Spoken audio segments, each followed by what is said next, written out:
What's happening, guys? It's Abhinav from PhoneBunch, and this is our review of the Honor 7X.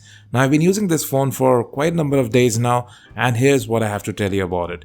First, let's get the specifications out of the way. So this phone features a 5.93-inch Full HD Plus display, 18:9 aspect ratio, runs on Android 7.0 Nougat, so it's not the latest Android here, and it's powered by the Kirin 659 octa-core processor. It's the processor from Huawei themselves. There's 4 gigs of RAM, and this is the 64 gig storage variant, which costs 15,999. Now, coming to that display, it has excellent color reproduction, very wide viewing angles as well, as you can see, and it has great touch response. The display is very sharp, it's color accurate as well, very punchy colors, and it's bright too, so it's quite visible outdoors. Above the display, you can see you have a very tiny notification LED. It's almost invisible. I don't know why they bothered even giving that there. And you also have the 8 megapixel camera up top, and you have on-screen buttons which you can actually go ahead and configure in settings. I'll talk about that later. Now on the left of the phone, you have the SIM tray. Now this is a hybrid SIM card slot, so you can either use 2 SIM cards or 1 SIM card and 1 micro SD card. At the bottom of the phone, you have the 3.5 audio jack, the micro USB data syncing and charging port, and you have the speaker right there as well. At the top, you just have the secondary microphone, nothing else. And you can see the twin cameras at the back protruding out. On the right, you have the power lock and unlock button as well as a volume rocker. Both are very sturdy, made out of metal. At the back, you can again see those 2 cameras. I really like the design of the cameras here. These look like eyes. Somewhat creepy at times, at least it's a bit different. You also have the fingerprint sensor at the back, and it's pretty fast as you can see. It opens in just a single tap, and you have some functionality baked in as well. If you pull from the top, you'll get your notification shade, and if you are in gallery, you can actually go ahead and move between your photographs by using just the fingerprint sensor.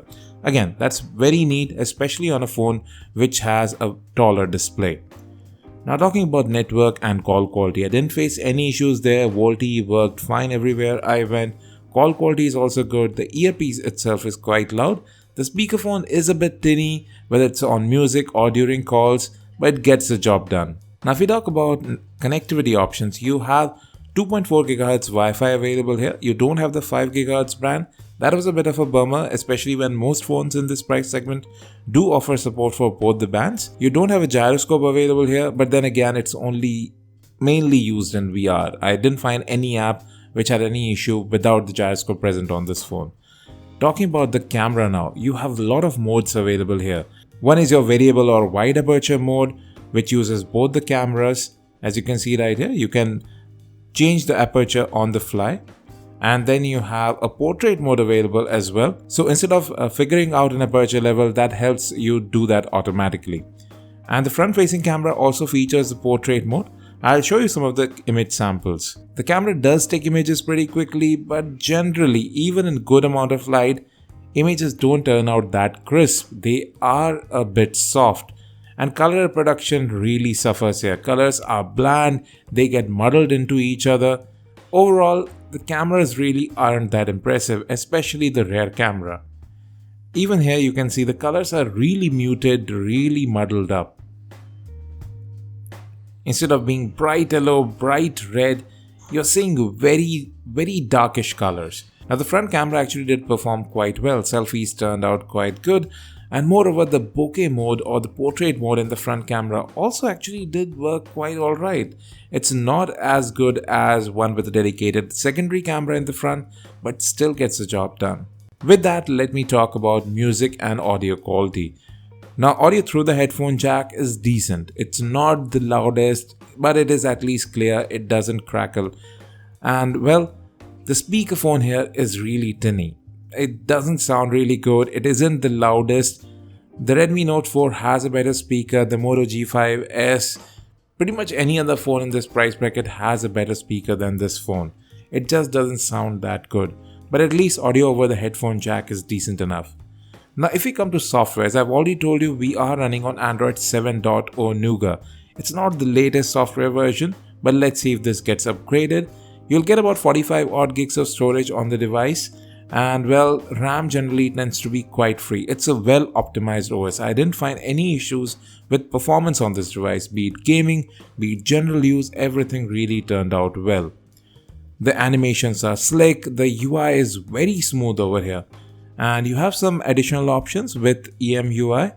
You have theme support baked in as well, and as I told you earlier too, you can go ahead and actually change the navigation buttons, and they do work in real time. So you can just change them around and you will see the changes at the bottom of the screen. So overall, it's a very intuitive user interface. There are a few neat things that I really like here. And the best part is you can actually add an app drawer in EMUI 5.1 and above. That's very neat. That's actually the customization I would have required. Generally, I tend to switch to a different launcher when reviewing these devices. Performance, as I said, is very slick. Apps opened up quickly. I didn't notice any issues there. There were no app crashes, and even gaming did work out quite alright. With that, let's talk about battery life. That is one of the real highlights of this phone. With a 3340 mAh battery, this phone performs brilliantly. You can easily get through one full day of use without any hassle, but sadly, fast charging is not available over here. That's the only caveat. Overall, I really do like this phone. Solid build quality, it looks really great, the display is brilliant, which is the best part about this phone, as is the build quality and battery life. Sadly, the cameras are a big letdown. That's one of the reasons I actually recommend Honor smartphones, because their cameras are quite good. Even the Honor 6X did have a great camera, however the Honor 7X does let down in that very important department. The bokeh mode is more of a gimmick, it doesn't work that well. The main 16 megapixel camera should have been good, but simply isn't. So folks, that's it for my review. The cameras are really disappointing on the Honor 7X, but the rest of the entire package is well worth Rs 12,999. Don't get the 4GB 64GB variant. Spending $3,000 for just 32 gigs of additional storage doesn't make much sense to me.